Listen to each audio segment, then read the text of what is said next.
শুরু হয় একদম প্ল্যান করে সময় মাফিক কাজগুলো গুছিয়ে করে নেওয়ার। মানে সকাল থেকে শুরু করে রাত পর্যন্ত আমাদের একটু মেনেই কাজগুলো করতে হয়। ওই যে দিন ছোট আর রাত বড়, সেভাবেই আর কি কাজ আমাদেরকে ঠিকঠাকভাবে ভেবে নিতে হয় যে কেমন কোন সময় কাজগুলো করলে দিন শেষে একদম ঠিকঠাকভাবে আমরা সব কাজ করে নিয়ে অন্তত শান্তি পাবো। তো হ্যালো বন্ধুরা, good morning and welcome back to my channel. আশা করি তোমার সবাই খুব ভালো আছো, আমিও ভালোই আছি। তো চলো তোমাদের সবাইকে সাথে নিয়ে আবারও একটি নতুন ভিডিও শুরু করা যাক। এই শীতের শুরুতেই না জলপাই উঠছে, তবে জলপাইটা বেশিরভাগটা আমরা খাই না, তবে আজকে মা নিয়েছে জলপাইটা সেদ্ধ বসিয়ে দিয়েছে, সাথে ভাতও বসিয়ে দিয়েছে।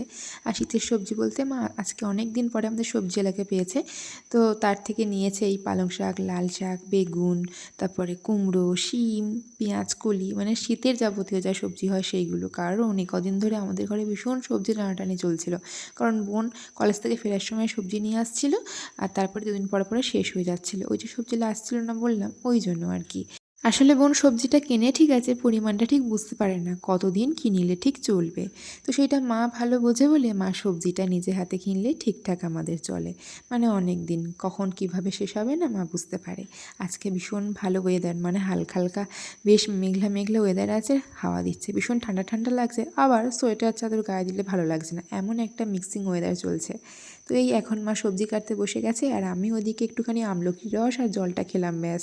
এখন জল খাবার খেতে একটু দেরি গেছে, ততক্ষণেই মাকে একটু সাহায্য করে দিচ্ছিলাম, মানে সব শাক টাক সবজি টবজি ধুয়ে রেডি করে দিলাম। আর আজকের মা সবজি কাটলো, আমাদের বাড়িতে না সবজিটা একটু বেশি পরিমাণে কাটা হয়, যখন বোনের কলেজ থাকে তো আগের দিন রাত্রে আমি সবজিগুলো কেটে রেডি করে দিই, তবে আজকে কাটা হয়নি। ওই যে আজকে রবিবার বলে কথা, সেই জন্য শনিবার দিনটা সবজি কাটি না। রোববারে মা মনের মতন করে রান্না করে সবজি টবজি বেশি করে, তো তখন মা নিজে হাতে আর কি সবজিটা কাটে। আজকে আমি আর বোন সকালের জলখাবারে দুরকম খাবার খাচ্ছি, মানে দুজনে আলাদা আলাদা। বোনকে দিলাম জলখাবারে ওই দুধ আর হরলিক্স আর গুড ডে বিস্কিট দিয়ে দিয়েছি, আর আমি খেলাম ছাতু। যত তাড়াতাড়ি খাওয়া যায় ততই ভালো আর কি। রোদে বসে বসে খাচ্ছিলাম, কারণ ছাতু খেতে না ঠান্ডাও লাগছিল সেই জন্য।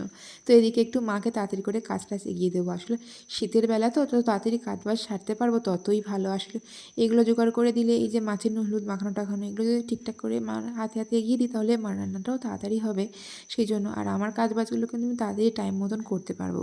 তো এদিকে এখন মাকে একটুখানি রেস্ট করতে দিয়েছি, আর আমি এখন এই মাছ ভাজাটা বসিয়ে দিচ্ছিলাম। আর আমাদের বাড়িতে নুনটা ভীষণ শেষ হয়ে যায়, জানো তো, নুন খাওয়াটা ভালো না জানি, তবে সেই নুনটা খাওয়া হয়ে যায়। আগে না নুনটা ভেজে রাখতাম, তখন মানে খেতাম ঠিক আছে, এখন তবুও সেই কাঁচা নুনটাই খাওয়া হয়ে যায়। তবে নুন ভাজাটা এখন আর হয় না, ভাবি যে নুন খাবো না কাঁচা, তরকারিতে একটু বেশি করে নুন দিয়ে রান্নাটা হলে ভালো হয়, তাই করে মা। তবে মাঝে মাঝে সেই আমি আর বোন নুন নিয়ে খাই, আর মাও দেখতে পেলে বকে। তো নুন খাওয়াটা ভালো না জানি, তবে মাঝে মাঝে খাওয়ার টেস্টটা তো অন্যরকম হয়ে যায় না নুন ছাড়া বা নুন কম দিয়ে, তখন না নুন ছাড়া আর খেতে ইচ্ছা করে না মোটেই, সেই জন্য নুনটা খাওয়া হয়ে যায়, কিচ্ছু করার থাকে না। ওই শাড়ি দুটোকে একটু রোদে দিয়ে এসে এই চচ্চড়িটা একটু বসিয়ে দিলাম, মানে সবজি, এটা পাঁচমিশালি সবজি দিয়ে, মানে পাঁচমিশালি নয়, ওখানে একটু বেগুন, পালং শাক, আলু, এই সমস্ত কিছুই রয়েছে।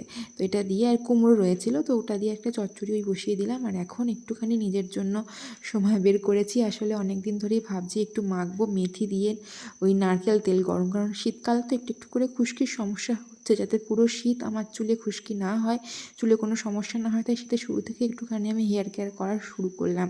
কারণ এই শীতের বেলায় সব কাজ বাজের পরে কিন্তু একটু একটু করে নিজের জন্য সময়টা বের করে নিতে হবে, কারণ এখন বেলা ভীষণ ছোটো, সেভাবে প্ল্যান করে কাজ বাজ তো করতেই হবে। তো এই দেখো মা করলো জলপাইয়ের চাটনি। জলপাইটাকে ভালো করে সেদ্ধ করে নিয়ে চটকে নিয়ে বসিয়ে দিয়েছিল, তেলে একটা শুকনো লঙ্কা তেজপাতা দিয়ে, তারপরে ওই রসগোল্লার একটুখানি রস ছিল আমাদের, ফ্রিজে রেখে দিয়েছিলাম, কিছুদিন আগেই রসগোল্লা নেওয়া হয়েছিল।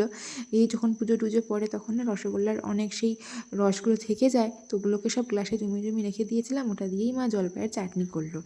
কিছু কিছু জিনিস আমরা তো ফেলেই দিই, তবে ভাবি না একবারও যেগুলো দিয়েও কিন্তু কিছু করা যায়। যেমন এই দেখো, গোলাপ ফুলের পাপড়িগুলো আমি না আগে ফেলে দিতাম।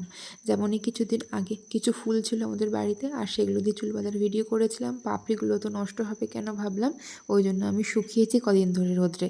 আর এই কমলা লেবুর খোসাগুলোর প্রতিদিন আমি একটু একটু করে রেখে দিই, পুজো দেওয়ার পরে কমলা লেবুর খোসাগুলো আমি একটু একটু করে রোদে দিই। তবে এই দুদিন না রোদ ওঠেনি, সেই জন্য কমলা লেবুর খোসাগুলো কিছু কিছু ছাতনা ধরে গেছে, তো ওগুলো কাজ রোদে দেওয়ার সময় দেখেছিলাম এই অবস্থাতে আমি গাছের গোড়ায় দিয়ে দিয়েছিলাম। তো স্নান টান করেই চলে এসেছি। আজকে বেশ ভালো রোদ আছে, তাড়াতাড়ি করে স্নান করে নিয়েছিলাম। জানি এই শীতের রোদটা খাওয়া খুব ভালো, আর এই রোদ চলে গেলে আমার আর চুল শুকাবে না। সেই জন্য সব কাজ বাজ তাড়াতাড়ি করে সেরে নিয়ে একটু রোদে ভাবলাম সময় কাটাবো, অন্তত চুলগুলোকে তো শুকাতে হবে। আর তার সঙ্গে সঙ্গে আমার শুকিয়ে গেছিলো ওই লেবুর খোসা আর ওই গোলাপ ফুলের পাপড়ি। তো অলরেডি 3-4 দিন ধরে শুকাচ্ছে, তবে লেবুর খোসাটা শুকাতে একটু সময় লাগবে। স্নান টান করে এসে খেতে বসে গেছিলাম। আমি আর বোন রান্নাঘরেই খাই। আসলে কেন বলো তো, রান্নাঘরে খেলে ওই যে গ্যাসের উপরে তরকারি ভাতগুলো থাকে, ওখান থেকে বেড়ে বেড়ে খেতে সুবিধা হয়, সেই জন্য। চচ্চড়ি হয়েছিল পাঁচমিশালি, আর এই দেখো, মানে পাঁচমিশালি বলবো না, ওখানে 4 রকমের সবজি ছিল, আর মাছের ঝোল আর জলপাইয়ের চাটনি। এ দিয়ে দুপুরে খাওয়া দাওয়া করেছি। জয়ের বডি লোশন, এটা আমরা সবসময় শীতে করে মাখি। তো আগের বছরও কেনা হয়েছিল এটা, আর রয়ে গেছিলো একটু, অনেক দিন আগে থেকেই মাখছি, এখন দেখছি আর বেরোচ্ছেই না। তো এটাকে কেটে কুটে বটি দিয়ে ভালো করে 3 পিস করেছি, করে এভাবে 2টো কৌটোতে বের করেছি। আমি এমনিতে কোনো জিনিস না যখন শেষ হয়ে যায় খুব একটা না দেখে ফেলি না। আমি ভাবি কেটে কুটে দেখি আর কতটা বের করা যায় বা নেওয়া যায়, মাখা তো যাবে কিছুদিন, সেই জন্য মানে একটু ভেবেচিন্তে কাজ করলে না আমাদের লাভই হয়। ওতে যে কত থাকে তখন বুঝতে পারি যে ফেলে দিলে কতটাই না লস হতো। তো গুড ইভিনিং বন্ধুরা, এখন না 7:30টার মতন বাজে। সন্ধে কমপ্লিট করেছিলাম সেই 6:30 নাগাদ। তারপরে আর কি একটু কিছুক্ষণ বাতি দেখিয়ে মানে প্রদীপ ধরিয়ে রেখে একটুখানি তারপরেই আমি প্রদীপ নেভাই, আর তারপরে হচ্ছে মাকে ঢেকে দিই, সঙ্গে সঙ্গে তো আর ঢাকা যায় না। তো দুপুরের দিকে মাসি বানিয়েছিল কাস্টার্ড, তো এই এখনই ভাবলাম খাবো, কারণ দুপুরে খাওয়া দাওয়ার পরেই আর পেটে জায়গা ছিল না যে খাবো, অনেকটা দেরি হয়ে গেছিলো খেতে। তো এখন ওটাকে বের করে রেখেছি, গরম হলে তারপর খাবো। আর আমি ঘরে অল আউটটা ধরিয়ে দিলাম, যেন এই সময়টা ভীষণ মশা হয়, আর রাত্রেবেলায় মশাগুলো জ্বালায় এই শীতকালে, কারণ গরমকালে ফ্যান চললে মশাগুলো থাকে না আর কি, কিন্তু শীতকালে সেটা তো আর হয় না। হ্যাঁ, মা সন্ধ্যাবেলায় বললো শসা দিয়ে মুড়ি মেখে খাবে, তো আমি ভাবলাম শসা কেন দেবো, শুধু পেঁয়াজ লঙ্কা ধনে পাতাও তো আছে ফ্রিজে, সেটাও দিয়ে আর চানাচুরও রয়েছে, তো সেই জন্য একটু বিট নুন আর লেবু দিয়ে নিয়েছি। চানাচুরটা খেলে মায়ের গ্যাস হয়, সেই জন্য লেবুটা অ্যাড করলাম, আর বিট নুন খেলে গ্যাসটা কিন্তু কম হয়। তো আমি আর মা বসে বসে মুড়ি খেলাম, আর বোন তো মুড়ি খেতে চায় না, তাও একটুখানি দিয়েছিলাম, খেয়েছিল। আর এই মাসির বানানো কাস্টার্ডটা খেয়েছিলাম তারপরে আমরা 3 জনে, আর কাস্টার্ডটা খুব ভালো বানায় মাসি। সেই দুপুরে আর সময় পাইনি, ওই যে বললাম শীতের বেলা কাজ করে পারা যায় না, তখন আমার এত জোরে ঘুম পেয়েছিল, আর এডিট করার ছিল, তারপরে শাড়িগুলো ভাঁজ করতে ইচ্ছাই করছিল না। তো এখন সময় পেয়েছি, তাড়াতাড়ি করে ভেবে রেখেছিলাম এই সময়ের মধ্যে শাড়িগুলো ভাঁজ করে ঢোকাবো, তো সেরকমই আর কি করছি। বোন পরেছিল আকাশিয়া সাদা হ্যান্ডলুম শাড়িটা, আর অহনা পরেছিল সবুজ আর পিঙ্ক কালারের পাড়ের শাড়িটা। তো ওদের কলেজের প্রোগ্রাম ছিল কিছুদিন আগে, সেই জন্যই অহনার বোন ওই শাড়িটা পরবে বলে বের করেছিলাম। এখন মা বসে গেছে হলুদ থেঁততে, থেঁতে রসও বের করে নিয়েছে, দেখো কাঁচা হলুদের রস 2টো গ্লাসে বের করে নিয়েছে। এখন মা খাবে গরম দুধের সাথে হলুদ, কারণ হলুদের থেকে প্রচুর পরিমাণে ভিটামিন ডি, যেটা আমাদের হাড়কে শক্ত করতে অনেক বেশি সাহায্য করে। যেহেতু মায়ের আর্থ্রাইটিস রয়েছে, পায়ে ভীষণ পরিমাণে ব্যথা হয়, আর ভিটামিন ডি মানে হাড় ক্ষয়ে যাওয়ার ব্যাপারটা থাকে, ভিটামিন ডি এর অভাব মানে, তো সেই জন্য আর কি হলুদ দিয়ে মা এখন গরম দুধের সাথে এটা খায়, খাওয়াটা খুব ভালো।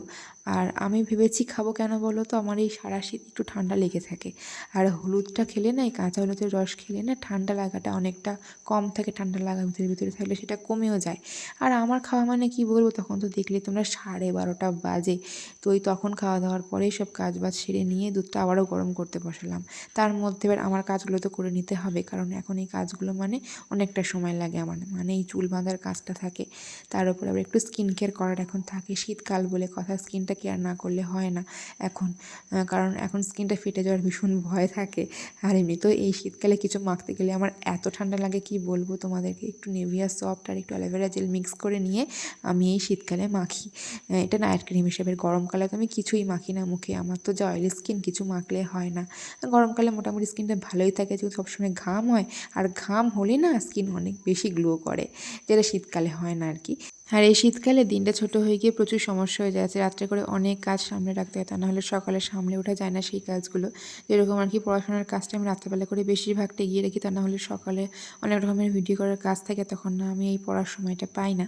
আর মাঝে মাঝে রাত্রে পড়াশোনা করার পরে অনেক রাত জেগে এডিট করে নিতে হয়, তারও সময় বের করতে হয়। তাই আমি আগে এখানে চেয়ারে বসে বসে পড়াশোনাটা করে নিই, কারণ প্রচুর পরিমাণে একটানা বসে থেকে কাজ করতে করতে আমার কোমর ব্যথা হয়ে যায়। তারপরে আর কি উঠে ভিডিও এডিট করা, ভয়েস করা এগুলো থাকে। তো চলো বন্ধুরা, আজকের ভিডিওটা কেমন লাগলো জানিও।